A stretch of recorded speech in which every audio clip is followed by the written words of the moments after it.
शिवाजी, जय भवानी, जय भवानी, जय भवानी, वीर शिवाजी. ఎందుకు చెప్పించిన 19వ తేదీ శివాజీ మహారాజ్ యొక్క జయంతి. అవునా? జయంతి తెలుసు కదా అందరికీ. అంటే స్టేటస్లలో పెట్టడము, తర్వాత ఊరేగింపులు చేయడము, తర్వాత స్టాచ్యూల ఇనాగ్రేషన్లు, ఎన్నో కార్యక్రమాలు జరిగినాయి ఆ రోజు. కరెక్టే కదా? సరే, మరి ఛత్రపతి శివాజీ మహారాజ్ ఎక్కడ పుట్టిందో తెలుసా కదా?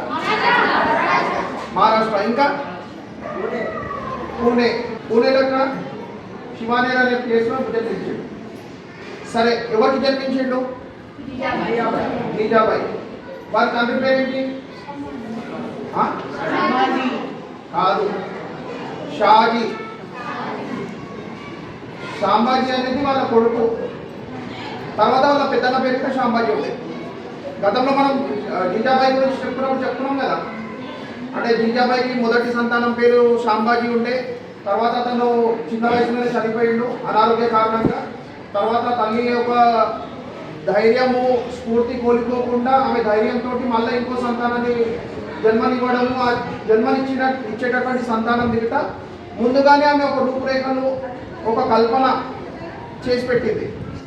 అంటే శివాజీ మహారాజ్ యొక్క తండ్రి పేరు షాజీ భోస్లే కదా. షాజీ భోస్లే. వారు ఎక్కడ సుబేదార్ ఉండే? సుబేదార్ అంటే కమాండెంట్ జనరల్. ఎక్కడ ఉండే అంటే నిజాం షాహీ, తానాషాహీ. అంటే అప్పుడు మొఘల్ పరిపాలనలో భాగంగా వారు ఒక సేనాధిపతిగా ఉన్నటువంటి బాధ్యతలు నిర్వహిస్తున్నటువంటి వ్యక్తి షాజీ భోస్లే. అంటే ఒక నార్మల్గా ఇప్పుడు మన తల్లిదండ్రులు కూడా ఎట్లయితే జాబ్ చేస్తారు, మన నాన్నగారు కూడా ఎట్లయితే జాబ్ చేస్తారు, అట్లనే ఛత్రపతి శివాజీ మహారాజ్ వాళ్ళ తండ్రి కూడా ఒక సైన్యానికి సేనాధిపతిగా జాబ్ చేస్తుంది. జాబ్ చేస్తున్నప్పుడు వారికి అనుకోవచ్చు కదా ఏమని, వాళ్ళ తల్లి, అరే మా భర్త జాబ్ చేస్తేనే మా కుటుంబం నడుస్తుంది, మా ఇల్లు నడుస్తుంది, మేము మాకెందుకు ఆకాంక్ష ఎందుకు, స్వరాజ్య స్థాపన ఎందుకు అని చెప్పి అనుకోవచ్చు కదా. కానీ అలా అనుకోలేదు. అంటే జీజాబాయి అనే ఆవిడ అలా అనుకోలేదు. ఆమె సాధారణ గృహిణి అయినప్పటికీ ఆమె లోపల ఉన్నటువంటి ధైర్యము, సంకల్ప భావము, ధర్మం పట్ల ఉన్నటువంటి నిష్ఠ ఏదైతే ఉండే అది అంతా ఇంత కాదు. అంటే దాని వర్ణననే చేయలేము మనం. అంటే ఒక ఇమాజినేషన్ కూడా చేయలేము. అంత గొప్ప వ్యక్తి ఆమె జీజాబాయి. అంటే ఒక స్త్రీ ఎప్పుడైతే విద్యావంతురాలు అవుతుంది, ఒక స్త్రీ ఎప్పుడైతే ధైర్యవంతురాలు అవుతుంది, ఒక స్త్రీ ఎప్పుడైతే కుటుంబ బాధ్యతలను నిర్వహిస్తూ ధర్మాన్ని కాపాడాలి అని చెప్పి సంకల్పం చేస్తుంది, అప్పుడే శివాజీ లాంటి సుపుత్రుడు పుడతాడు. సత్యం. అంటే స్త్రీ ఎప్పుడైతే సంకల్పం చేయదు, అప్పుడు శివాజీ లాంటి పుత్రుడు పుట్టాడు. ఇది వాస్తవం. ఇది అంటే శివాజీ లాంటి పుత్రుడు పుట్టాలి అంటే ముందు జీజాబాయి లాంటి తల్లి జన్మించాలి. అంటే జీజాబాయి లాంటి తల్లి జననం అయినప్పుడు మాత్రమే, ఆమె సంకల్పించినప్పుడు మాత్రమే శివాజీ లాంటి కుమారుడు పుట్టాడు. పుట్టిన తర్వాత ఏమైంది? శివాజీ రావు భోస్లే అని చెప్పి వారికి పేరు ఇచ్చారు, నామకరణం. శివాజీరావు భోస్లే నామకరణం ఇచ్చిన తర్వాత వారి యొక్క జననం ఏ సమయంలో ఏంటి అంటే ఇంకా హిందువులందరూ కూడా వారి యొక్క మనోధైర్యాన్ని కోల్పోయారు. ఇంకా మన అస్తిత్వమే కోల్పోతున్నాము, పూర్తిగా మన అస్తిత్వమే కోల్పోతున్నాము అన్న మనోధైర్యం కోల్పోయి నిరాశ చెందినటువంటి హిందువులుగా బతుకుతున్నారు. అంటే బానిస బతుకుతున్నారు, పూర్తిగా బానిసలు, స్లేవరీ, బానిస అంటే ఆ విధంగా బతుకుతున్నారు. బానిసలుగా అంటే స్లేవరీ డైరెక్ట్గా చెప్పాలంటే. అంటే నిజాం షాహీ, తానాషాహీ లేక మొఘల్ పరిపాలన అయితే ఉండేది. అంటే హిందువులను అందరినీ కూడా ఇట్లా చేతులు కట్టుకొని కిందనే కూర్చోవాలి, మేము చెప్పిందే మీరు వినాలి, అధిక మొత్తంలో మీరు పన్నులు మేము డిసైడ్ చేసినంతనే పన్నులు ఇవ్వాలి. మనకి ఇన్కమ్ ట్యాక్స్ ఉంది కదా, property tax, income tax, road tax, vehicle tax, అన్ని ట్యాక్స్లు ఉన్నాయి కదా. దానికి ఒక లిమిటేషన్ అనేది ఉంది. అంటే అందరికీ సమానంగా దేశ ప్రజలు ఎవరైతే ఉన్నారో వాళ్ళకి అందరికీ ఒక లిమిటేషన్ అనేది ఉంది. కానీ ఆ కాలంలో ఎటువంటి అంటే నల్ల రంగు ఉన్నదా, తెల్ల రంగు ఉన్నదా, కులం పెద్దదా, కులం చిన్నదా, ఈ విధంగా ట్యాక్స్లు ఉండేవి.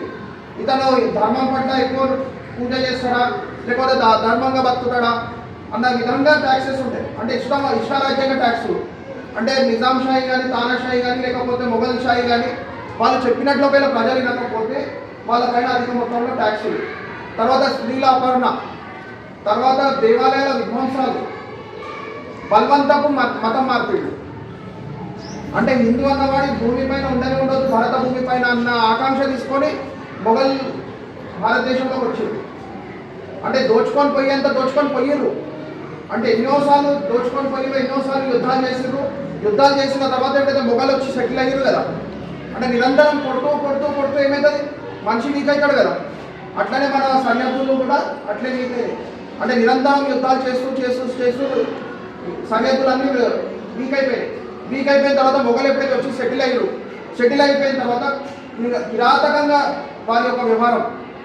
అంటే మన దేశంలోకి వచ్చి బయటికి ఎక్కడికైనా ఎడారి దేశాలకే మన దేశంలోకి వచ్చి మన పైననే శాసనం. ఎలాంటి శాసనం అంటే కిరాతకమైన శాసనం. అంటే రాక్షసత్వం, అంటే పూర్తిగా క్రూరత్వం అంటే ఏంటిదో చూపించారు వాళ్ళు. అంటే రాక్షసుడు త్రేతాయుగం ద్వాపర యుగంలో రాక్షసులు విన్నాం, కానీ ఇది కలియుగంలోనే జరిగింది. ఎప్పుడు జరిగింది అంటే ఒక 850 సంవత్సరాలు పూర్వం జరిగింది. ఇది జరిగింది సంఘటన. సరే, అప్పుడు ఛత్రపతి శివాజీ మహారాజ్ 19వ తేదీ 1630లో జన్మించిండు, 1630 జన్మించిన తర్వాత అప్పుడు ఏ విధంగా జన్మించిండు అంటే పూర్తిగా హిందువుల పరిస్థితి మొత్తం నీచమైన స్థితికి వచ్చేసింది. ఎక్కడికక్కడ మతం మార్పిడిలు అవుతున్నాయి. ఎవరికైనా శిఖ కనిపిస్తే ఆ శిఖను పెంచి మతం మార్చేది. ఎవరికైనా యజ్ఞోపవితం కనిపిస్తే ఆ యజ్ఞోపవితాలని మనుషులను లెక్క పెట్టేది కాదు. యజ్ఞోపవితాలను ప్రతిరోజు సాయంత్రం తూకం జరిగేది. ఇంతమందికి మతం మార్పిడి చేసినామని. మనుషులను లెక్క పెట్టడం కాదు, హెడ్ కౌంట్ కాదు, కేజీలాగా లెక్క పెట్టేది యజ్ఞోపవితాన్ని. యజ్ఞోపవితం అంటే తెలుసు కదా, యజ్ఞోపవితం అప్పుడు అందరికీ ఉండేది, ఇవాళ ఒక్కరికి మాత్రమే ఉన్నది, కానీ అప్పుడు అందరికీ ఉండేది యజ్ఞోపవితం. అంటే హిందువుల చిహ్నాలు ఏంటంటే యజ్ఞోపవితం ఒకటి, శిఖ ఒకటి, తిలకం ఒకటి, తర్వాత ఈ ఇయర్ పిన్స్ ఒకటి, ఆడవాళ్ళకైతే గాజులు, నోస్ పిన్స్ ఒకటి. అంటే ఇవన్నీ ఐడెంటిఫికేషన్స్. అంటే అట్లాంటి కనిపించిన వాళ్ళని ఎంచుకొని మతం మార్పిడి చేసేది. ఎందుకంటే ఇతను వాళ్ళ ధర్మాన్ని పూర్తిగా అనుసరిస్తుండ్రు. ఇట్లా అనుసరించే వాళ్ళని ముందుకు మార్చాలి, మిగతా వాళ్ళని ఈజీగా మార్చవచ్చు. అంటే ఇప్పుడు ఇక్కడ ఎవరైతే బొట్టులు పెట్టుకోలే కదా, ఇలాంటి వాళ్ళని ఎంచుకోవడం. బొట్టులు పెట్టుకున్న వాళ్ళ తర్వాత చూసుకుందాము, బొట్టు పెట్టుకున్న వాళ్ళని ఫస్ట్ మార్చుకుందాం. అంటే బొట్టు పెట్టుకున్న వాళ్ళకి కొంచెం తక్కువ కదా హిందుత్వం అంటే. అంటే హిందుత్వం అంటే ఏదో చాదస్తాము, హిందుత్వం అంటే బొట్టు పెట్టుకుంటే మనకు ముసళ్ళు అంటారు, లేకపోతే బొట్టు పెట్టుకుంటే ఇంకేదో అంటారు అన్నట్టు మనకు భావన. అయితే అట్లాంటి భావన వాళ్ళని తర్వాత చూసుకుందాం. ఫస్ట్ బొట్టు పెట్టుకున్న వాళ్ళని, శిఖ ఉన్న వాళ్ళని, కమ్మలు ఉన్న వాళ్ళని, గాజులు ఉన్న వాళ్ళని ముందు పట్టుకుందాం అని చెప్పి వాళ్ళని పట్టుకొని మతం మార్పిడి చేసి బలవంతపు మతం మార్పిడి. ఆ సమయంలో శివాజీ మహారాజ్ పుట్టిన తర్వాత వారికి తొలి గురువు ఎవరు తెలుసా? తెలియదు. తొలి గురువు వాళ్ళ తల్లి జీజాబాయి. అంటే కుమారుడు పుట్టేకన్నా ముందు వారి యొక్క రూపురేఖలు, వారికి ఏ విధంగా చేయాలి అనేది తను ఆకాంక్షించిన తర్వాత, తన జననం తర్వాత వారికి మొదటి గురువు తల్లి. అంటే తల్లియే నేర్పించింది మొత్తం.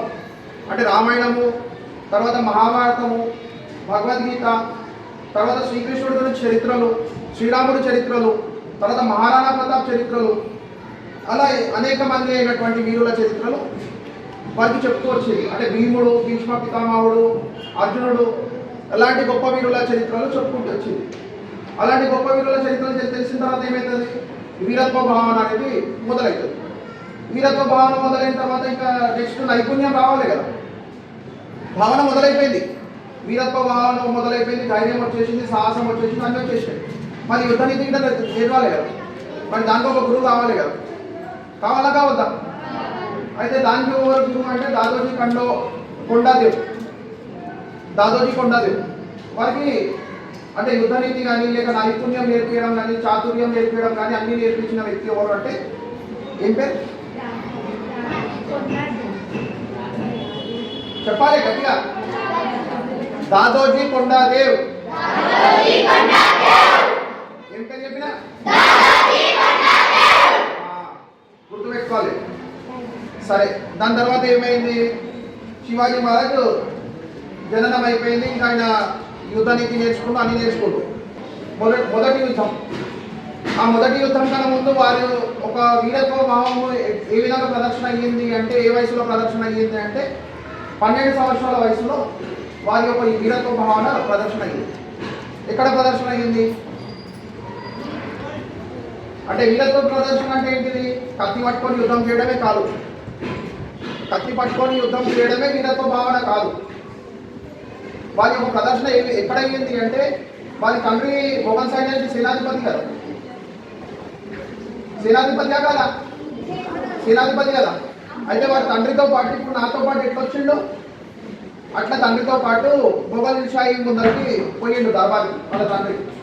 అయితే అప్పట్లో ఆ కాలంలో ఎట్లా ఉంటుందంటే మొఘల్ షాహీ పరిపాలకులు ఎవరైతే ఉంటుండే కదా, వాళ్ళ సేనాపతులు కానీ లేక పాలకులు కానీ ఎవరైతే ఉంటుండే వాళ్ళ ముందర నేలకు చేయి పెట్టి ఇట్లా సలాం కొడుతుండే, నేలకు చేయి పెట్టి, అంటే ఒక్కోసారి మట్టి గిట్ట నెత్తి మీద పడుతుండే, ఆ విధంగా నేలకు చేయి పెట్టి సలాం కొడుతుండే వాళ్ళకి. అంటే కిందికి ఒంగేసి నేలకు చేయి పెట్టి చేయి ఇట్లా సలాం పెడుతుండే వాళ్ళకి. అయితే వాళ్ళ తండ్రి పెట్టేసిండు, కొడుకుకు పెట్టమన్నాడు. తండ్రి కదా కొడుకుకు చెప్పిండు పెట్టమని. 12 సంవత్సరాల వయసు ఆ కుమారుడిది. పెట్టమంటే తన దగ్గర సమాధానం ఏమొచ్చింది చెప్పగలుగుతారా? నేను పెట్టాను. ఎందుకు పెట్టాను? ఎవరైతే అన్యాయం అక్రమంతో ఈ దేశాన్ని పరిపాలిస్తారో అట్లాంటి వాళ్ళ ముందర నేను ఉంగను. నేను ఎవరి ముందర ఉంగుతాను అంటే నా తల్లి ముందర ఉంగుతాను, నా ధర్మం ముందర ఉంగుతాను, నా దేశం ముందర ఉంగుతాను. పరాయ రాజులు కానీ లేక పరాయ పాలకుల ముందర మాత్రం నేను ఉంగను. ఎందుకంటే వాళ్ళు అక్రమంగా మోసం చేసి వచ్చినటువంటి పరిపాలన చేస్తుంది. అయితే అట్లాంటి అక్రమదారులని పందిపోటుదారులను ముందర నేను ఉంగను. ఊహించగలుగుతారా ఇవాళ మీరు? ఆ ధైర్యం ఉంటుందా మీకు? ఎదిరించే ధైర్యం ఉంటుందా? అట్లా వాళ్ళ తండ్రి ఒక దగ్గర పని చేస్తుంటే ఆ బాస్ ముందల్లా సలాం కొట్టమంటే మాట చెప్పేసాడు డైరెక్ట్గా. అంటే అతని లోపల ఉన్నటువంటి ధైర్యం, ఆ ధైర్యం ఎక్కడికి వచ్చింది అంటే వారి తల్లి ఏదైతే వీరగాథలు చెప్పింది ఆ వీరగాథలు వారు అనుసరించే ధర్మ మార్గం ఆ ధైర్యాన్ని ఇచ్చింది. సరే ఇది అయిపోయిన తర్వాత మొట్టమొదటి కోట అంటే ఇక యుద్ధం మొదలయ్యింది. అంటే యుద్ధ భూమిలోకి రంగప్రవేశం అయిపోయింది. అంటే ఇది ఒక చిన్నం చెప్పింది, ఏది సలాం కొట్టను, పరాయ రాజుల పాలకుల ముందర నేను ఉంగను అని చెప్పేసి తన లోపల ఉన్నటువంటి ధైర్య ప్రదర్శన చేసేసింది కదా.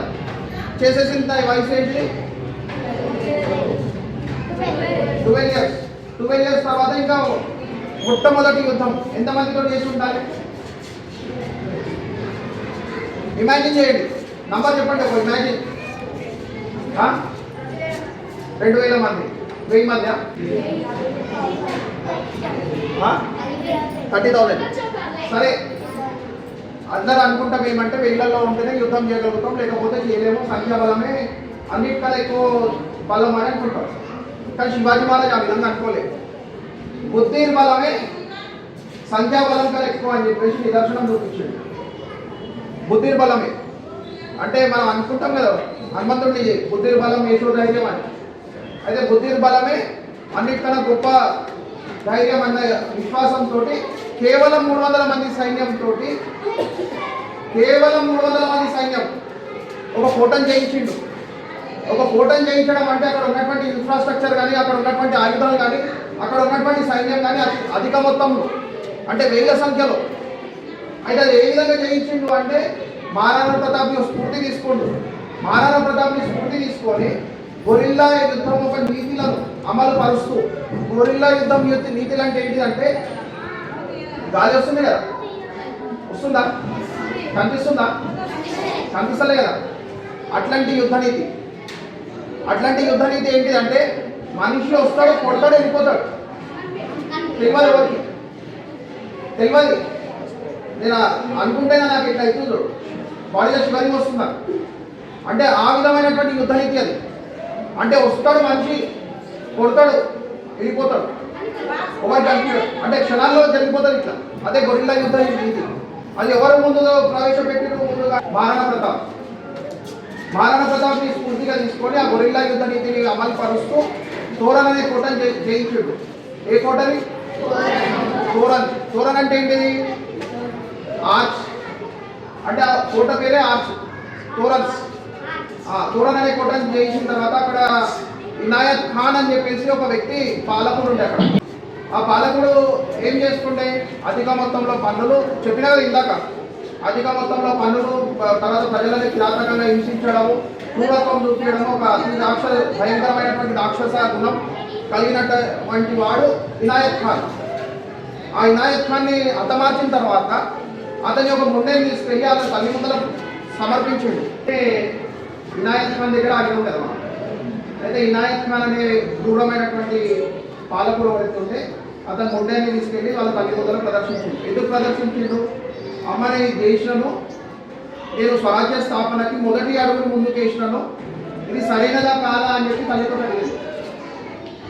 తల్లితో అడిగితే తల్లి ఏమన్నా తెలుసా, నువ్వు స్వరాజ్య స్థాపన గురించి ఏదైతే చేసినావు ధర్మ కార్యంలో అతను ఒక కిరాతకుడు ఉండే, అతను ఒక క్రూరత్వంతో కూడినటువంటి వ్యక్తి ఉండే కాబట్టి నువ్వు సరైన పని చేసినావు.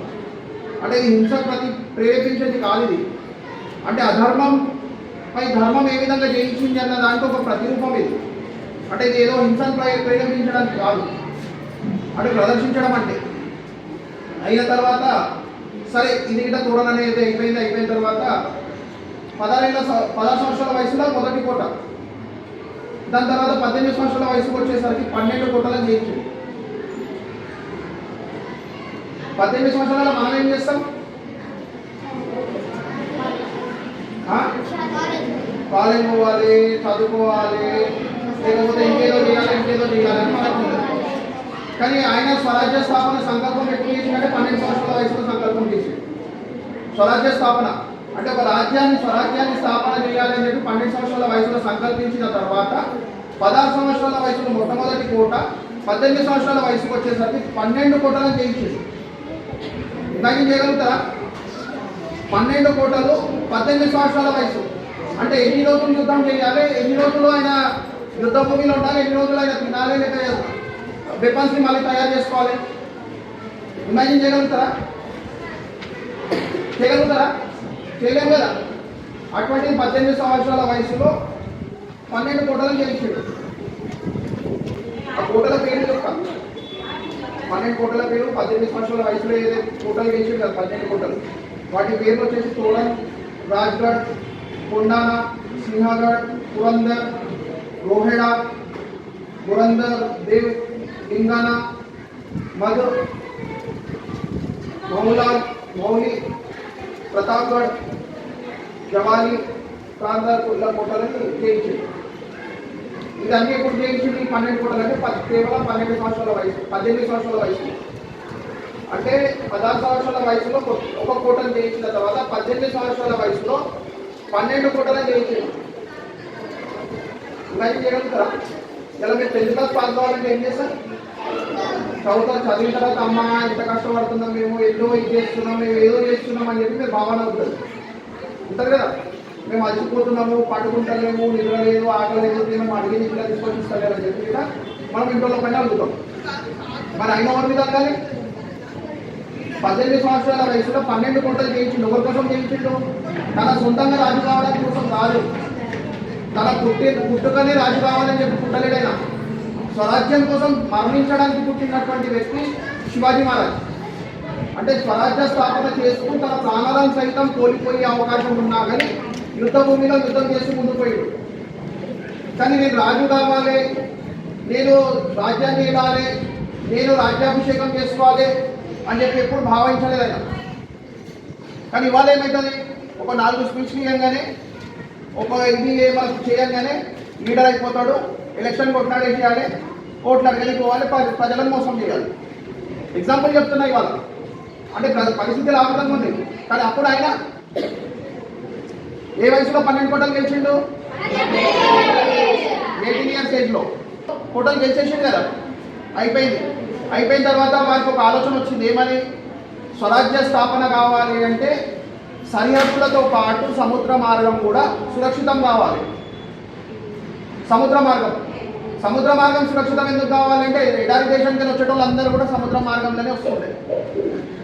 ఇవాళ బంగ్లాదేశ్, రోహింగ్యాలు ఎట్లయితే వెస్ట్ బెంగాల్ మార్గంగా వస్తుంది కదా, అదేవిధంగా సముద్ర మార్గం నుండి మొఘల్ పాలకులు వచ్చేది. అంటే ఎడారి దేశం దాటుకొని, సముద్రాన్ని దాటుకొని భారతదేశంలో చొచ్చుకునేది. అయితే అప్పుడు శివాజీ వ్యూహం ఏంటిది? అప్పుడు వ్యూహం ఉండాలి కదా. వాళ్ళని ఆపాలంటే ఎక్కడ ఆపాలి? భారత భూమి మీద వచ్చిన తర్వాత ఆపాలా, లేక సముద్రంలో ఆపాలా? సముద్రంలో ఆపాలంటే ఏం చేయాలి? కరెక్ట్, పడవ వాళ్ళు చెప్పారు. అయితే షిప్స్ తయారు చేయించిండు. ఎటువంటి షిప్స్ తయారు చేయించిండు? అంటే నేలపైన యుద్ధం చేయడానికి సంసిద్ధం చేసింది కదా సైనికులని. అట్లాంటి సైన్యాన్ని షిప్పుల రూపంలో అయితే సముద్ర మార్గంలో ఆపాలి. అంటే ముందే శత్రువులు ఏదైతే వస్తున్నారో మొఘల్ పాలకులు వాళ్ళని ఆపాలి, వాళ్ళ ఒక సైన్యాన్ని ఆపాలి, వాళ్ళ ఒక ఆయుధాలను ఆపాలి. అంటే ఏం చేయాలి? సముద్రానికి గోడ కట్టగలుగుతామా? కట్టలేం కదా, కట్టలేం. కాబట్టి షిప్లను తయారు చేసేది. అంటే ఫస్ట్ ఇన్నోవేటర్ షిప్స్కి ఎవరు అంటే శివాజీ మహారాజ్. అంటే డిఫెన్స్ సిస్టమ్, నేవీ సిస్టమ్ ఏదైతే స్టార్ట్ చేసిండు. అంటే అంతకుముందట బోట్స్ ఉన్నాయి, అంటే శ్రీరాముల వారి కాలంలో బోట్స్ ఉన్నాయి, కానీ యుద్ధం చేయడానికి కోసం అది కాకుండా ఉండే. అంటే ఎగ్జాంపుల్ చెప్తున్నా, యుద్ధ నౌకలు అనేవి లేకుండే, యుద్ధాలు అనేవి నీళ్ళపైన అవుతుండే. కానీ ఛత్రపతి శివాజీ మహారాజ్ ఏం చేసిండు? యుద్ధ నౌకలను తయారు చేసిండు. సముద్రంలోనే ఆపుదాము, సముద్రంలోనే కొట్లాడదాము, సముద్రం నుంచి వాళ్ళని తరిమి కొడదాము. అంటే భారతదేశంలో ప్రవేశించే కన్నా ముందే ఎంట్రెన్స్ దగ్గరనే కొడదాం అన్న ఆలోచనతోటి యుద్ధ నౌకలను తయారు చేసిండు. తయారు చేసిన ఎప్పుడు ఏ ఇయర్లో తయారు చేసిండు అంటే 1654. వారు పుట్టింది ఎప్పుడు? 1630లో పుట్టిండు.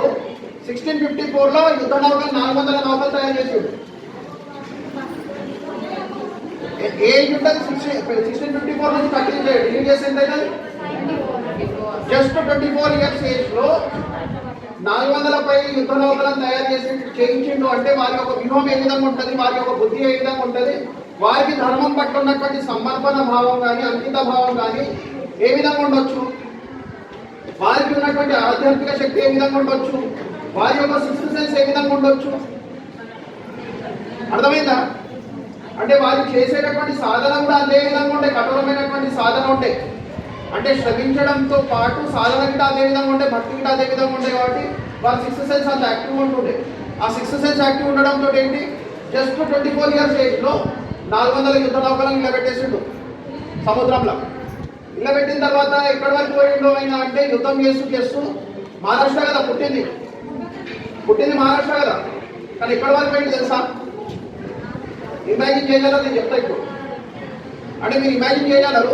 జనరల్గా మనం ఏమనుకుంటామంటే యుద్ధం అంటే జస్ట్ వాళ్ళ ఏరియా కాపాడుకోవడానికి, వాళ్ళ విలేజ్ని కాపాడుకోవడానికి, లేదా వాళ్ళ యొక్క రాష్ట్రాన్ని కాపాడుకోవడానికి, లేదా వాళ్ళ రాజ్యాన్ని కాపాడుకోవడానికి అని అనుకుంటాం. కానీ ఛత్రపతి శివాజీ మహారాజ్ ఏ విధంగా పోయిందంటే ఇటు మధ్యప్రదేశ్ వరకు పోయిండు, ఇటు గుజరాత్ వరకు పోయిండు, ఇటు కిందికి వస్తే తమిళనాడు వరకు వచ్చేసిండు. అర్థమైందా? ఈస్ట్ వెస్ట్ నార్త్ సౌత్ 4 దిక్కులు ఇట్లా వ్యాపించిపోయాడు. అది ఛత్రపతి శివాజీ మహారాజ్. సరే, వ్యాపించిపోయిన తర్వాత ఏంటిది? వ్యాపించిపోయిన తర్వాత మొఘల్ పాలకులు ఢిల్లీ పైన శాసనం చేస్తుండే కదా, ఔరంగజేబ్ కొనుగోలు పుట్టింది. అంటే విస్తృత స్థాయిలో శివాజీ బలం పెరుగుతుంది. అంటే దేశం పైన మనం ఇంకెక్కువ రోజు పాలన చేయలేము అన్న భయం మొదలైన తర్వాత ఏం చేసిండు? అఫ్జల్ ఖాన్ అనే ఒక వ్యక్తిని సంధి కోసం పంపించిండు. శాంతి సందేశం ఇచ్చి సంధి కలిసి మనం ఉందాము, మనం యుద్ధాలు ఆపేస్తాము, జన నష్టం అవుతుంది, ధన నష్టం అవుతుంది, అన్ని నష్టాలు అవుతున్నాయి, వాటి యుద్ధాలు ఆపేస్తామని చెప్పి పంపించిండు. అఫ్జల్ ఖాన్ అనే వ్యక్తి ఎప్పుడు వచ్చిండు అంటే 1659. అఫ్జల్ ఖాన్ హైట్ ఎంత అంటే 7 feet height, 150 weight 150, 7 feet height. Chhatrapati Shivaji Maharaj height ఎంత? 5.4, 5.6 మధ్యలో, 5.4 నుంచి 5.6 మధ్యలో. కానీ అఫ్జల్ ఖాన్ హైట్ ఎంత ఉందంటే 7 feet. సరే, సంధి కోసం పిలిచిండు కదా, శాంతి సందేశం అని చెప్పి సంధి కోసం కలుసుకుందామని చెప్పి పంపించిండు కదా. జనరల్గా మనం ఏమనుకుంటాం, అరే కలుసుకుందాం అంటుండు, శాంతి అని అంటుండు, పాజిటివ్ ఆలోచిస్తాం మనం, అంతే కదా, పాజిటివ్ ఆలోచిస్తాం. ఇంకా యుద్ధం వద్దంటుంటూ ప్రజల ప్రాణాల నష్టం ఆగిపోతుంది, అన్నీ ఆగిపోతాయి, రక్తపాతం ఆగిపోతుంది, ఇంకా సంధి కోసం పోదాము అని చెప్పేసి అనుకుంటారు, పాజిటివ్గా ఆలోచించేటోళ్ళు. కానీ ఛత్రపతి శివాజీ మహారాజ్ సిక్స్త్ సెన్స్ ఏమన్నా తెలుసా? ఇది శాంతి కోసం కాదు, నీ మృత్యు కోసం ఇది సమావేశం అన్నది. ఏమన్నది? శాంతి కోసం కాదు, ఇది నీ మృత్యు కోసం ఇది సమావేశం అన్నది. అన్నప్పుడు ఆయన ఏం చేసిండు? అక్కడ ఒక సంధి చెప్తున్నది. అంటే ఆ సమావేశం కన్నా ముందు చెప్తారు సైన్యాన్ని తీసుకురావద్దు, ఆయుధాలను తీసుకురావద్దు. కానీ శివాజీ మహారాజ్ ఏం చేసిండో తన దగ్గర ఎప్పుడు ఒక చిన్న ఆయుధం ఎప్పుడు తన ఆత్మరక్షణ కోసం పెట్టుకునేది, స్వయం రక్షణ కోసం. కత్తి కాదు, చిన్న ఆయుధం. ఆ ఆయుధంతో పాటు ఇంకో చిన్న ఆయుధం పెట్టుకొని పులిగోర్లతో ఒక కవచం తయారు చేయించుకోండి. పులిగోర్లతో కవచం తయారు చేయించుకొని తన శరీరం పైన ఒక కవచం తొడుకుడు, ఇనుప కవచం. ఇనుప కవచం తొడుకున్న తర్వాత అక్కడ వెళ్ళిండు లోపలికి, అఫ్జల్ ఖాన్ క్యాంప్ లోపల ఉండే అఫ్జల్ ఖాన్. ఎక్కడ ఉండే అంటే ప్రతాప్గఢ్ కిల్లా దగ్గర క్యాంపులు ఉండే. ఆ క్యాంపులో కలుసుకోవడానికి అని చెప్పి ఎప్పుడైతే శివాజీ మహారాజ్ లోపలికి పోయిండు, పోయిన తర్వాత శివాజీ మహారాజ్తో పాటు ఉన్నటువంటి సైనికుడిని బయటనే ఆపేసి ఇద్దరే లోపల ఉండాలి, మూడో వ్యక్తి ఉండొద్దు అని అన్న తర్వాత కౌగలించుకోడు.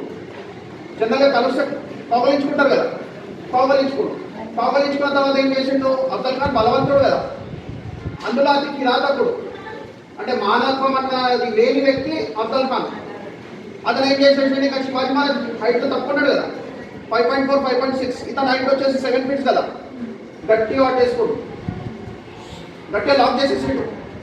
మనం మన సెల్ఫ్ ప్రొటెక్షన్ చూపించాం కదా, లాక్ చేసి ఏం చేయాలని చూపించాం కదా, చూసాం కదా. హిందూ విద్యార్థి చైతన్య సభలు, పరివార చైతన్య సభలు, ఇక్కడ హిందూ విద్యార్థి పరివార చైతన్య సభలు మీకు లాక్ చేస్తే ఏం చేయాలనేది.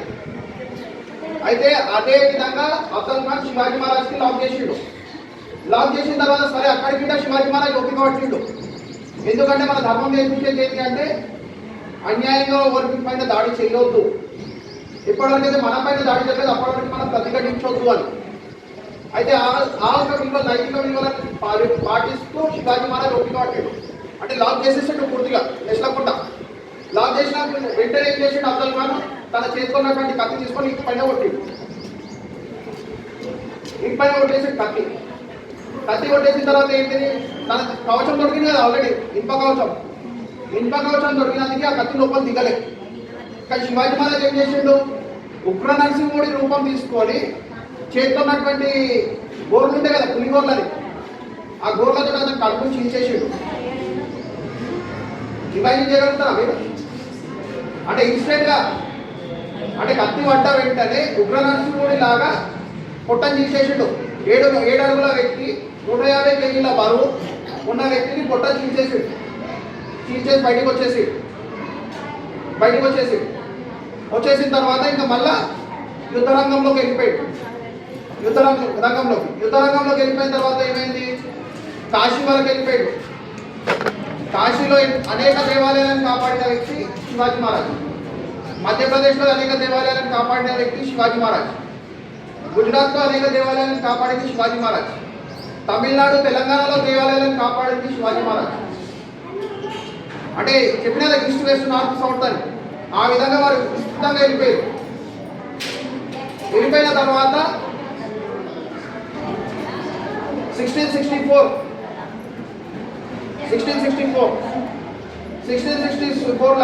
ఒక చిన్న సన్నివేశం చెప్తా. అంటే అఫ్జల్ ఖాన్ చనిపోయింది, అంత అయిపోయింది. ఇంకా యుద్ధరంగంలో శివాజీ మహారాజ్ నిమగ్నం అయిపోయిన తర్వాత ఒకరోజు శివాజీ మహారాజ్ ఒక సభ అవుతుంటుంది. సభ అవుతుంటే ఏమవుతుంది, శివాజీ మహారాజ్ సైన్యం ఒక కోటను చేయించి వస్తుంది. ఒక మొఘల్ సంబంధించినటువంటి కోటను చేయించిన తర్వాత అక్కడ ఎవరైతే పాలకుడు ఉండే అతను భార్య చాలా అందంగా ఉండేది, అంటే అతి అందంగా, అంటే అతి సుందరిగా ఆమె. అయితే అప్పట్లో ఎట్లా ఉంటుందంటే ఒక రాజ్యాన్ని జయించారు అంటే ఆ రాజ్యానికి సంబంధించినటువంటి స్త్రీలను కూడా అపహరించుకొని వాళ్ళని కూడా తీసుకొని వెళ్ళిపోయేది మొఘళ్ళు. అయితే అదే విధంగా వాళ్ళకి బుద్ధి చెప్పాలి అని చెప్పేసి శివాజీ మహారాజ్ సైన్యం ఏం చేసింది, ఆ మొఘల్ ఎవరైతే పాలకుడు ఉండే ఆ పాలకుడి భార్యను తీసుకొచ్చి శివాజీ మహారాజ్ ముందర తీసుకొచ్చి మీకోసం ఒక బహుమతి తీసుకొచ్చామని చెప్పి వాళ్ళని ముందర ప్రవేశపెడతారు. అంటే వాళ్ళు ఏమనుకుంటే ఇంత అతి సుందరమైన స్త్రీని మేము తీసుకొచ్చినామంటే మా రాజు మమ్మల్ని గౌరవిస్తాడు, మమ్మల్ని ఇంకా సత్కరించి మాకు బహుమతులు ఇస్తారని అనుకొని ఇట్లా రాజ్యం గెలిచి వచ్చినాం, మేము ఇట్లా యుద్ధం గెలిచి వచ్చినాం, మీకోసం ఒక బహుమతి తీసుకొచ్చినామని చెప్పి ఆ స్త్రీ ముఖాన్ని చూపిస్తాడు శివాజీ మహారాజ్.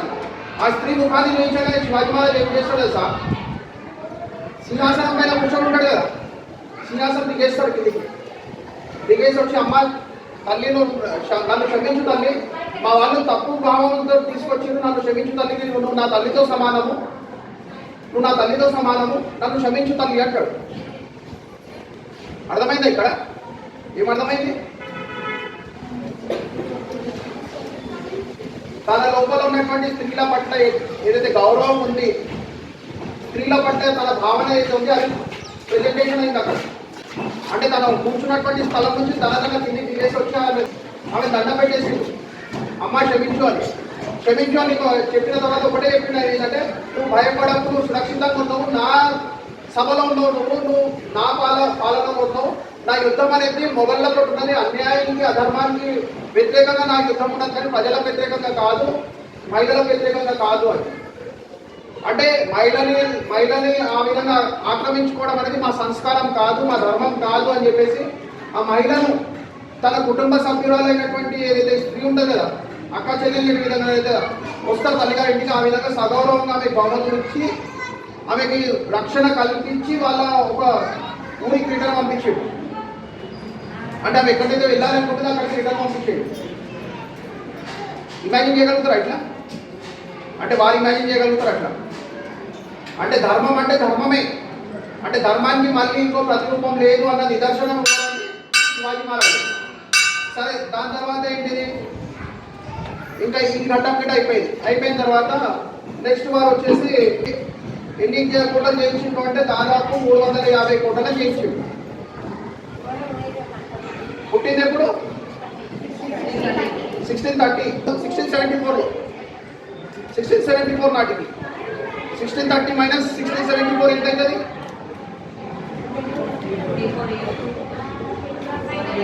44 ఇయర్స్. 74 30 తీసేస్తే ఎంత అవుతుంది? 44 కదా? 44 ఇయర్స్ ఏజ్కి వచ్చేసరికి 350 కోటలను చేయించాడు. ఎప్పుడు మొదలు పెట్టాడు? మొదటి యుద్ధం 16 సంవత్సరాల వయసు. 44 16 మైనస్ చేయండి, 28. అవునా? 28 ఇయర్స్.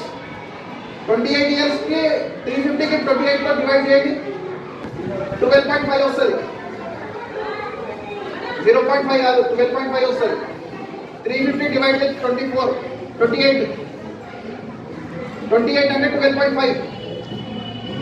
అర్థమైందా? 28 ఇయర్స్లో 350 కోటలను చేయించిండు అంటే సంవత్సరానికి ఎన్ని కోటలు చేయించాలి? 12.5 అంటే నెలకి ఎన్ని కోటలు చేయించాలి? ప్రతి నెల ఒక కోట చేయించాలి. ప్రతి నెల ఒక కోట చేయించాలంటే దానికోసం యుద్ధానికి సైనికులు ఎంతమంది కావాలి, ఆ సైనికులను భోజనం పెట్టడానికి ఎంత ధనం కావాలి, ఆ ఇన్ఫ్రాస్ట్రక్చర్ ఎంత కావాలి, ఆయుధాలు ఎంత కావాలి. అర్థమైందా? పాసిబిలిటీయా? ఇది పాసిబిలిటా? చేయొచ్చా? ఇవాళ ఎవరైనా చేయగలుగుతారా? అదే సమయంలో పెళ్ళైంది, యుద్ధం చేస్తూనే పెళ్ళైంది. పెళ్ళైన తర్వాత కుమారుడు ఎవరు? బ్రహ్మాజీ మహారాజ్ కుమారుడు పుట్టింది కదా. మరి వాళ్ళ భార్య సమయం ఏం చేస్తుండేగా? నిరంతరం యుద్ధ భూమిలోనే ఉన్నాడు. తన కుటుంబాన్ని, తన బాలుడిని, తన భార్యని కింద చూసుకోకుండా యుద్ధం చేసింది ఎవరి కోసము? మన కోసం. ఎవరి కోసం? అంటే ఇవాళ మనం బాగుండాలి, మనం తిలకం పెట్టుకోవాలి, మనం హిందువుల్లో ఉండాలి భూమి పైన అని చెప్పేసి మన కోసం యుద్ధం చేసిండు. 300 కోటలను జయించిన తర్వాత 6th జూన్ నాడు వారి యొక్క పట్టాభిషేకం అయ్యింది. 6th జూన్ 1674 అంటే ఆ రోజు మళ్ళీ చెప్తా. అంటే స్వరాజ్య స్థాపన పట్టాభిషేకానికి సంబంధించిన ఘట్టం మళ్ళీ వేరే, మళ్ళీ అది చెప్పినా ఇంకో సమయం ఎక్కువ అవుతుంది. అది కాకుండా మనం ఇక్కడికి ఆపుదాం. అయితే ఈ విధంగా పట్టాభిషేకం అయిన తర్వాత అప్పుడు వారి కిరీటధారణ అయింది. అంటే అప్పటి వారికి కూడా కిరీటం లేని చక్రవర్తి ఎవరు? కిరీటం లేని చక్రవర్తి ఎవరు? కిరీటం 1674 ఎన్ని కోటలు చేయించిన తర్వాత? 350. ఎన్ని సంవత్సరాలు కొట్లాడిండు? 28 ఇయర్స్. ఏ ఏజ్ వరకు కొట్లాడిండు? 44. అర్థమైందా? 44 ఇయర్స్ ఏజ్ వచ్చిన తర్వాత అప్పుడు వారికి పట్టాభిషేకం అయ్యింది. అప్పుడు వారికి బిరుదు ఏమని వచ్చిందంటే ఛత్రపతి. అప్పటి వరకు శివాజీరావు భోస్లే. అప్పటి వరకు ఆ కిరీటం ఎప్పుడైతే వచ్చింది వారి తలపైన కిరీటం వచ్చి ఎప్పుడైతే పట్టాభిషేకం అయ్యింది అప్పుడు ఛత్రపతి అయ్యాడు. ఛత్రపతి అంటే ఏంటి? ఛత్రపతికి అర్థం ఉంది. ఛత్రపతి ఒట్టిగా కాలేదు, ఛత్రపతి ఏదో బిరుదు కాదది. ఇవాళ పిహెచ్డీ చేసుకున్నాక డాక్టర్ అని చెప్పి వస్తుంది, అట్లా కాదు. ఛత్రపతి గిట అర్థం ఉంది. ఛత్రపతికి అర్థం ఏంటిది అంటే ఛత్ర అంటే అంబ్రెల్లా, పతి అంటే ఎవరు? పెద్దవాడు. అంబ్రెల్లా కింద ప్రజలందరినీ సమానంగా చూసేవాడు ఛత్రపతి. అంటే తన రాజులాగా ఎప్పుడు కూడా వివరించలేదు. తన రాజ్యాభిషేకం అయిన తర్వాత కూడా తన రాజుని నేను రాజుని అని చెప్పి అహంకార పడలే. అన్ని కులాలకు అతీతంగా అందరు సమానంగా భావం చూసుకుంటూ హిందువులందరూ సమానము, ఈ దేశం ప్రజలందరూ సమానము. అందులో మొఘల్ పాలకులకు సంబంధించినటువంటి ఎవరైతే యుద్ధం చేసిన తర్వాత వాళ్ళ స్త్రీలు ఉన్నారు వాళ్ళని కూడా గౌరవించిండు, వాళ్ళ స్త్రీలను కూడా గౌరవించిండు. అంటే మొఘల్ పాలకులు ఒక స్త్రీలు ఎవరైతే మిగిలిపోయింది కదా వాళ్ళని కూడా గౌరవిస్తూ ఈ దేశంలో బతకడానికి అవకాశం ఇచ్చిండు ఆయన. అంటే ఆ స్వరాజ్యంలో వారు ఏదైతే కల్పన చేసింది కదా స్వరాజ్య కల్పన, ఆ స్వరాజ్యంలో బతకడానికి వారికి అవకాశం ఇచ్చింది. వాళ్ళని తీయలే బయటికి. అంటే అటువంటి గొప్ప వ్యక్తి ఛత్రపతి శివాజీ మహారాజ్. అవునా? మరి ఇవాళ మనం ఏం చేస్తున్నాము? ఒక గంట కోసం డీజే పెట్టేస్తున్నాం, విగ్రహం పెట్టేస్తున్నాం, స్టేటస్ పెట్టేస్తున్నాం, డ్యాన్స్ చేస్తున్నాం, వెళ్ళిపోతున్నాం. అది అసలైన నివాళన? అంటే విగ్రహాన్ని పూజించడం కానీ లేకపోతే చిత్రాన్ని పూజించడం కానీ టెంపరరీ. కానీ ఈ విధంగా ఎప్పుడైతే చరిత్రను పూజిస్తున్నాం కదా మనం, ఈ చరిత్రను పూజించిన తర్వాత ఏమైంది? మన లోపల ఏంటో ఒకటి వస్తుంది ఆకాంక్ష. ఏమని? మనం కూడా దేనికైనా పట్టుదలతో సాధించాలి. ఛత్రపతి శివాజీ మహారాజ్ అయితే ఏ విధంగా అయితే 44 సంవత్సరాల వయసు వరకు 350 యుద్ధాలు గెలుచుకుంటూ వచ్చిండు, ఫోటోలను గెలుచుకుంటూ వచ్చిండు. ఆ విధమైనటువంటి స్ఫూర్తి మన లోపల రావాలి. రావాలా? రావాలా? రావద్దా? మరి రావాలంటే ఏం చేయాలి? చదువుకోవాలి. Correct answer. అంటే ఇప్పుడు అట్లాంటి యుద్ధాలు లేవు కదా, అట్లాంటి యుద్ధాలు లేదంటే ఇప్పుడు చదువుతోటి యుద్ధం, చదువుతోటే యుద్ధం. నీ చేత గ్రీన్ పెన్ ఉందనుకో, నువ్వు రాసిందే శాసనం. గ్రీన్ పెన్ ఎవరికి వస్తుంది? ఏ సార్కి వస్తుంది? ఇంకెవరికి వస్తుంది? టీచర్స్ కాదు, గెస్టెడ్ ర్యాంక్ ఉన్న వాళ్ళకి వస్తుంది. గెస్టెడ్ ర్యాంక్ ఉన్న వాళ్ళకి గ్రీన్ పెన్ వస్తుంది. ఆ గ్రీన్ పెన్ రావాలంటే ఏం చేయాలి? మీరు చదువుకొని మీరు పొద్దున ఐఏఎస్లో రావాలి. అయితే అప్పుడు ఆ గ్రీన్ పెన్కి అంత వాల్యూ వస్తుంది. అర్థమైందా? మరి మనం ఏం చేస్తాం? ఇప్పుడు ఏం చేస్తాం? సిద్ధార్థ్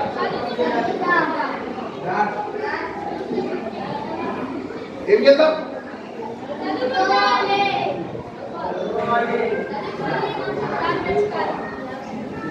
చేద్దామా? ముందు ఏం కావాలి మనకి? చదువుకన్నా ముందు ఏం కావాలి?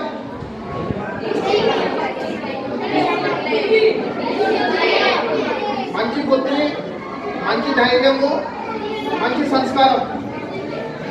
సంస్కారం అంటే డిసిప్లిన్. ఫస్ట్ డిసిప్లిన్ ఉంటే అని వస్తుంది. డిసిప్లిన్ లేకపోతే ఏమొస్తుంది? ఒకవేళ శివాజీ మహారాజ్ దగ్గర డిసిప్లిన్ లేకుంటే గెలుస్తుండే నా 350 కోట్లని. ఒకవేళ యుద్ధ నీతి వ్యూహం లేకుంటే గెలుస్తుండేనా? ఎగ్జామ్ ఒక రోజు ముందు చదువుతున్నాం, నైట్ని అవుట్ చేసేస్తున్నాం. డైలీ వాడుకుంటలేం కానీ నైట్ని అవుట్ చేసేస్తున్నాం. అప్పుడు ఏమవుతుంది? ఎగ్జామ్లోకి వచ్చిన తర్వాత నీకు వస్తుంది. పెన్ను రాసుకుంటే హెడ్డింగ్ వస్తుంది. పులి స్టాప్ పెట్టాల్సిన చోట కామా పెట్టేస్తాం, కామా పెట్టాల్సిన చోట పులి స్టాప్ పెట్టేస్తాం, పేపర్కి లైన్ కొట్టేస్తాం, ఇచ్చేస్తాం, అయిపోయింది ఎగ్జామ్ అనేస్తాం. తర్వాత మార్కులు తక్కువ వచ్చినాయి అంటాం. ఇంట్లో ఏం చెప్తాం? నేను మంచిగా చదివినా కానీ నేను మార్కులు తక్కువ వచ్చినాయి అంటారు. నాకు టీచరే తక్కువ వేసింది అంటాం. అవునా? అంటామా? మరి అట్లా కావద్దంటే ఏం చేయాలి? చదువుకున్న దాన్ని రాయాలి, చదువుకున్న దాన్ని సరిగ్గా రాయాలి. రాస్తే వస్తుంది. సరే, ఓపికగా అయినందుకు మీకు అందరికీ ధన్యవాదాలు. జై భవానీ.